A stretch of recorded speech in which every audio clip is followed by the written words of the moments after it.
At 4:00 a.m. on August 16, 2025, an event unfolded in Burkina Faso that would send shockwaves across the world. Under the direct command of President Ibrahim Traoré, security forces intercepted 57 trucks hidden beneath the cover of darkness. Each truck was loaded not with food or aid supplies as the organizers had claimed, but with enough weapons and ammunition to arm an entire nation. It was not just a smuggling bust. It was the uncovering of a conspiracy so vast that it threatened to rewrite the fate of an entire continent. The story began in the Canary region near the Togo border. Border guards on routine patrol noticed something odd, a long convoy of trucks crawling along back roads at an hour when silence usually reigned. The convoy's size, its timing, and its secrecy immediately raised suspicion. Captain Yusa Kabor, commander of the patrol, wasted no time. He alerted his superiors, insisting that something wasn't right. Humanitarian aid, they had been told. But who delivers aid at midnight, avoiding main roads as if they had something to hide? President Traoré instantly recognized the danger. Without hesitation, he contacted Special Forces Commander General Ibrahim Zerbo and issued a direct order. Intercept that convoy, but be careful. This could be more than smuggling. This could be war. Swiftly, the elite forces set an ambush. Drones and helicopters tracked the trucks from above, silently gliding in the dark sky. At precisely 4:00 a.m., the trap was sprung. Roads were blocked, soldiers moved in, and within minutes the convoy was pinned down. The drivers tried to flee but were captured. When the first truck was opened, the soldiers froze. Beneath sacks marked as aid lay an arsenal that could topple governments: AK-47s, M16s, rocket launchers, grenades, anti-aircraft missiles, explosives.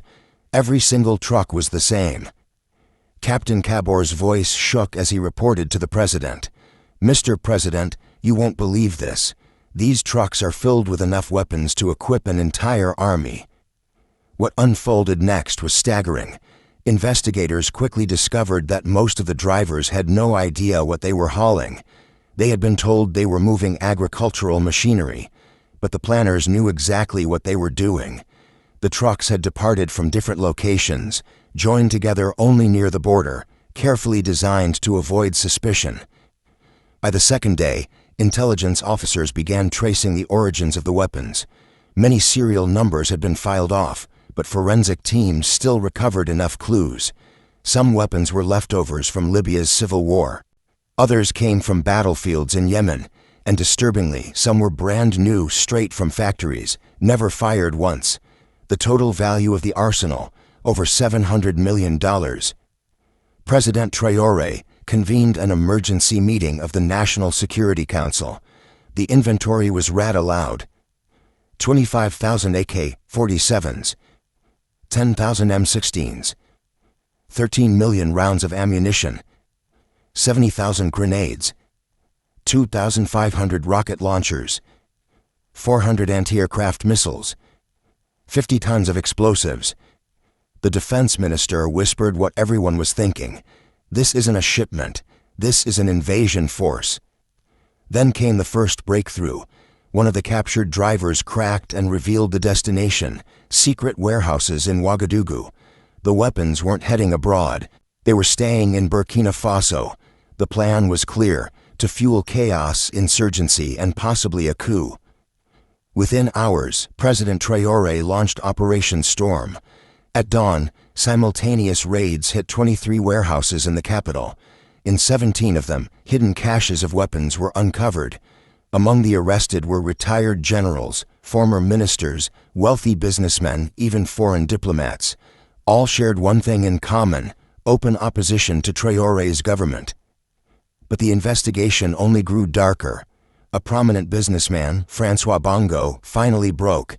His confession hit like thunder. Trembling, he admitted, this was not just about weapons. Foreign powers promised us support. The goal was to overthrow President Traoré and install a pro-Western puppet government. The room went silent when Bongo named names. Planning meetings in Accra, delegates from Abidjan, instructions from Paris, a green light from Washington, and the operation had a name: Operation Restored Democracy. Budget, $700 million. The 57 trucks were only Phase 1. The plot was chillingly detailed. Staged terrorist attacks to create panic, chaos to mobilize opposition groups, traitors in the army ready to flip, and finally, a military coup. Documents even revealed a prepared list of ministers for the new government. They had already divided up the country before it had even fallen. President Traoré knew the world needed to hear the truth. On national television, he stood before a mountain of confiscated weapons and declared, "This was not smuggling. This was an attempt to destroy our nation from within, but they failed. Burkina Faso is awake, and Africa is awake."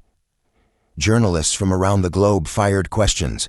Was NATO involved? Who exactly were the masterminds? Traoré's answers were firm but cautious. The investigation was ongoing, but arrests had already been made and confessions recorded. Then he played the video of François Bongo's tearful testimony. "They told us we were bringing democracy," Bongo sobbed, "but all we were bringing was destruction. We betrayed our people. I was wrong." The footage left the world stunned. Days later, as evidence poured in, it became clear this was bigger than Burkina Faso. Documents showed similar plots targeting Mali, Niger, and Guinea. $1 billion had been funneled through banks in Europe and the Gulf. This was not local corruption.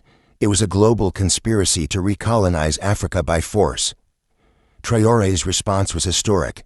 At a rally in Independence Square before tens of thousands of citizens, he announced that the seized weapons would not simply rot in storage. They would be melted down. The scrap would fund schools, hospitals, and irrigation projects. To prove it, a rifle was dropped into a blazing furnace before the crowd. The molten metal was cast into the shape of a school bell. Lifting it high, Traoré declared, "Every time this bell rings, it will be the sound of peace, not war." The crowd erupted, chanting his name, some weeping, others cheering. Around the world, the moment made headlines. The United Nations called it a first in African history, the literal transformation of weapons into peace. The African Union declared that Burkina Faso had not just seized weapons, but had seized back Africa's dignity. Meanwhile, the conspirators were dragged to court. Evidence piled high, bank transactions, wiretaps, surveillance footage, signed documents. Several foreign nationals carrying fake diplomatic passports were exposed. Western governments demanded their release. Traoré refused. Diplomatic immunity is not a license for crime. Pressure mounted. Sanctions were threatened.